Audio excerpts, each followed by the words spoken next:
பாக்கியலட்சுமி சீரியலில் இப்போது ராதிகாவோட வீட்டில் தான் கோபியும் அவரோட அம்மாவும் தங்கிட்டு வர்றாங்க. கர்ப்பமாக இருக்கிற ராதிகாட்ட இந்த குழந்தை வேணான்னு ஏற்கனவே ஈஸ்வரி சொல்லியிருந்தாங்க.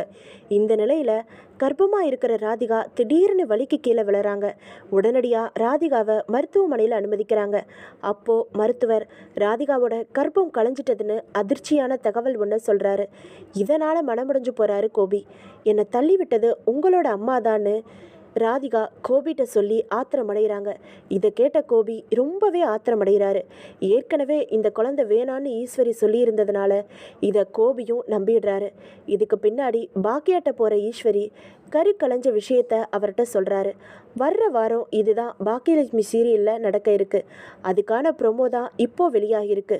பொறுத்திருந்து பார்ப்போம் இன்னும் என்னெல்லாம் நடக்க போகுதுன்னு. நீங்கள் யாரெல்லாம் பாக்கியலட்சுமி சீரியலோட மிகப்பெரிய ரசிகர்கள்ங்கிறத கமெண்ட் பாக்ஸில் கமெண்ட் பண்ணுங்கள்.